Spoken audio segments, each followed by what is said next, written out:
চলে যান বিভিন্ন সরকারি ডিপার্টমেন্টে, সেখানে গিয়ে দেখুন বিভিন্ন ধর্মের মানুষেরা চাকরি করে, ঠিক না বেটা? করে না করে না? চাকরি করে। সেখানে পার্সি বলেন, পাঞ্জাবি বলেন, বিভিন্ন ধর্মের মানুষ চাকরি করে। সেই ডিপার্টমেন্টে মুসলমানের বাচ্চাও চাকরি করে। বলেন তো দেখি, শিখ ভাইয়েরা পাঞ্জাবি ভাইয়েরা চাকরি করে, মাথার পাগড়িটা খুলে না পড়ে? সকলে মিলে বলেন, পড়ে। শিখ ভাইয়েরা পাঞ্জাবি ভাইয়েরা চাকরি করে, দাড়ি চেঁচে না দাড়ি রেখে? দাড়ি রেখে, ভালো করে বুঝবেন। কিন্তু আজ ওই ডিপার্টমেন্টে মুসলমানের বাচ্চা চাকরি করছে, টুপি নাই শরীরে, সুন্নতি লিবাস নাই। মুসলমান ভাইদের গিয়ে প্রশ্ন করুন যে একই ডিপার্টমেন্টে শিখ ভাইয়েরা চাকরি করে, ওদের মাথায় পাগড়ি আছে, মুখে দাঁড়িয়ে আছে। পাঞ্জাবি ভাইয়েরা চাকরি করে, ওদের মাথায় পাগড়ি আছে, মুখে দাঁড়িয়ে আছে। সেই ডিপার্টমেন্ট তোমার মুখে দাঁড়িয়ে গেল কোথায়, টুপিটা গেল কোথায়? মুসলমান ভাই আমার দুঃখ প্রকাশ করে বলবে, ভাই আমি দাড়িটা রেখে মাথায় টুপিটা দিয়ে যখন চাকরিতে আমি যুক্ত হলাম, যখন জয়েন করলাম, আমার স্যার আমাকে দেখে ঠেট দিয়ে বলেছিল এখানে চাকরি করতে হলে দাড়ি রাখলে চলবে না, টুপি পরলে চলবে না। জুম্মার দিন সমস্ত মুসলমান মসজিদে গিয়ে নামাজ পড়ছে।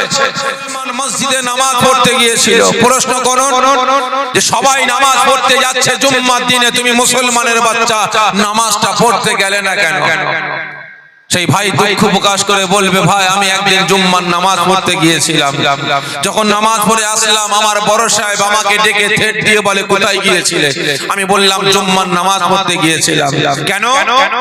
স্যার চাকরি করতে করতে নামাজ ওয়াক্তিয়া নামাজ কাজা হলে বাড়িতে গিয়ে কাজা নামাজ পড়ে নি, কিন্তু এটা এমন একটা দিন, এমন একটা দিন, এমন একটা নামাজ যে কাজা হয়ে গেলে আমি আর বাড়িতে গিয়ে জুম্মার নামাজ কাজা পড়তে পারবো। আমি জুম্মার নামাজ পড়তে গিয়েছিলাম, আমার স্যার আমাকে বলেছিল যেখানে চাকরি করতে হলে জুম্মা টুম্মা চলবে না, তোমাকে কাজ করতে হবে। যে নামাজি প্রিয় হও তাহলে চাকরি ছেড়ে চলে যাও। খারাপ মনে নেবেন না। আজকে বিভিন্ন জায়গায় বিভিন্ন ডিপার্টমেন্টে বিভিন্ন সময় আমি আপনি মুসলমান লাঞ্ছিত অপমানিত হচ্ছি। আমরা মুসলমান, আমাদের দাড়ি কাটতে হচ্ছে, মাথার টুপি খুলে ফেলতে হচ্ছে। এই তো কদিন আগে বাংলাদেশ থেকে একজন মাওলানা সাহেব তার নিজের দেশ নিজের রাজ্যে ফিরে আসছিল। এক শ্রেণীর মানুষ, এক শ্রেণীর অসৎ চরিত্রের মানুষ, সন্ত্রাসেরা ওই আলেমটার উপরে চড়াও হয়ে গিয়ে মাথায় টুপি আছে বলে, মুখে দাঁড়িয়ে আছে বলে তাকে হেনস্থা করে, মারধর করে, কিল চর ঘুষি মারতে লাগে, তাকে ট্রেন থেকে ফেলে দিবার চক্রান্ত করেছিল। কেন? একটাই কারণ, আল্লাহ ভোলা হয়েছে, রাসূল ভোলা হয়েছে। আমরা মুসলমান, আমাদের নীতি আদর্শ ভোলা হয়েছে। যদি আজ আমি আপনি মুসলমান, আল্লাহ পাকের হুকুম, রাসূলের সুন্নাত, শরীয়তের আইন কানুন বিধান, আমরা মুসলমান, আমাদের নীতি আমাদের আদর্শ আমরা মেনে চলতাম, তাহলে কোনো বাপের বেটা নেই, কোনো ক্ষমতা নাই যে আমার আপনার সামনে রুখে দাঁড়াবে, ঠিক না বেটা?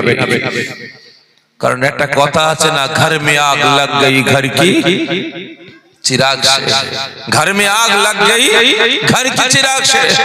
এখানে অন্য কোন ধর্মের মানুষ আমাকে আপনাকে লাঞ্ছিত বঞ্চিত করার জন্য এগিয়ে আসছে না, এখানে এগিয়ে আসছে তদন্ত নিয়ে দেখুন একটা মুসলমান মানুষকে হেনস্থা করছে, মারধর করছে, টুপিকে দেখে ক্রিটিসাইজ করছে, দাড়িকে দেখে ক্রিটিসাইজ করছে, তদন্ত করে দেখুন ওর পিছনে আমার জাত ভাই খুঁটো হিসাবে দাঁড়িয়ে আছে, ঠিক না বেটা?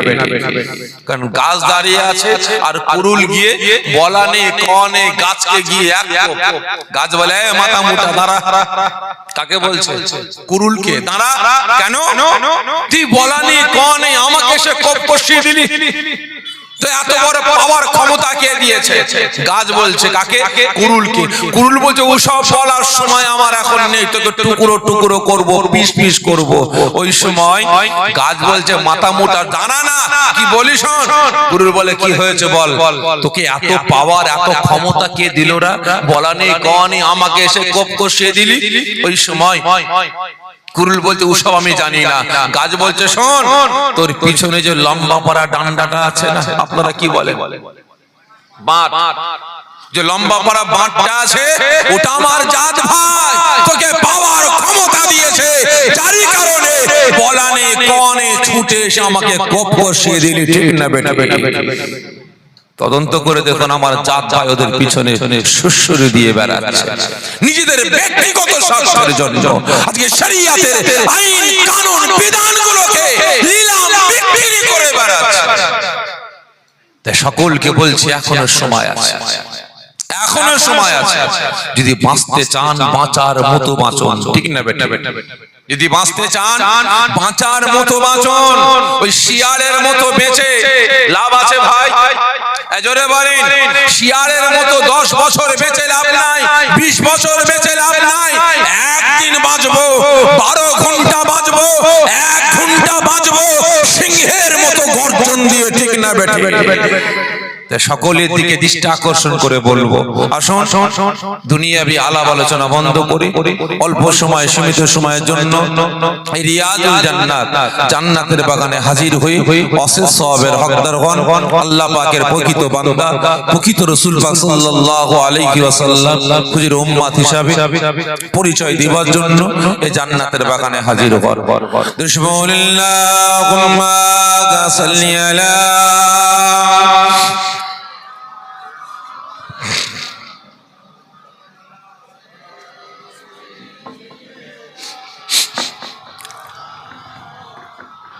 أعوذ بالله من الشيطان الرجيم بسم الله الرحمن الرحيم قال الله تعالى في كلامه المجيد والفرقان الحميد ولا تقولوا لمن يقتل في سبيل الله أموات بل أحياء ولكن لا تشعرون قال الله تعالى في كلامه المجيد والفرقان الحميد كل نفس ذائقة الموت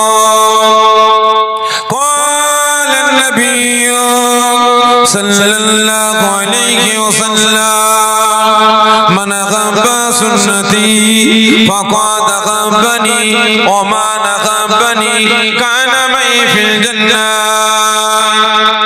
قال الله تعالى في كلامه المجيد والفرقان الحميد إن الله وملائكته يصلون على النبي يا أيها الذين آمنوا صلوا عليه وسلموا تسليما اللهم صل على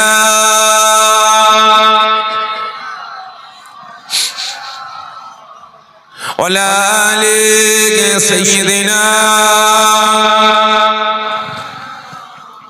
أرجو اللهم صل على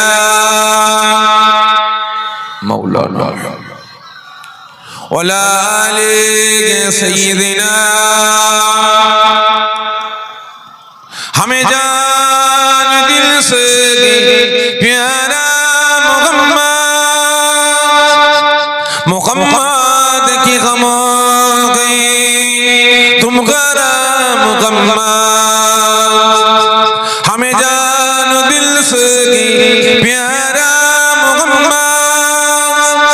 मुहम्मद की गमों गई तुम करा मुहम्मद जो आँखों में थे कब तक रखेगा ये पर्दा हमारा तुम करा मुहम्मद अल्लाहुम्मा सल्ली अला मौलाना वला आले सय्यिदना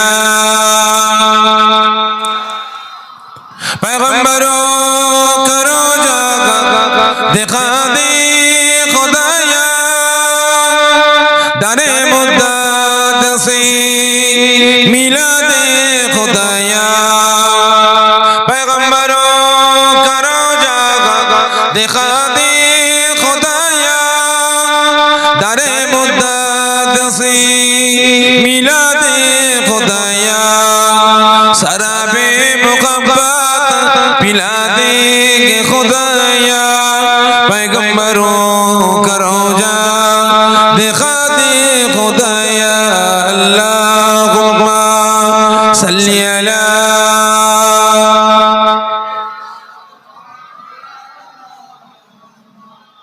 ওয়ালা আলিহি সাল্লাল্লাহু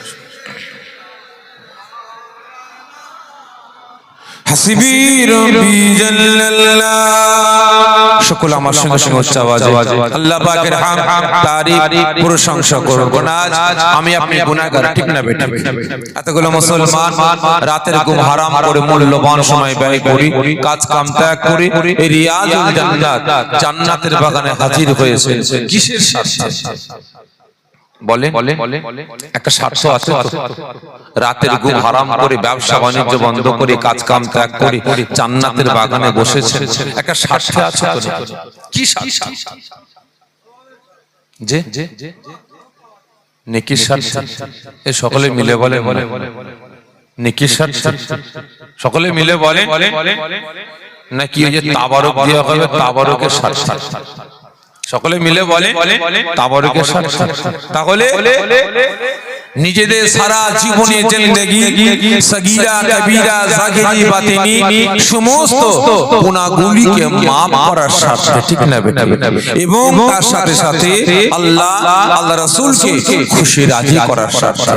তবে আমার আল্লাহ পাক যে বান্দা বান্দির উপরে খুশি হয়ে যাবে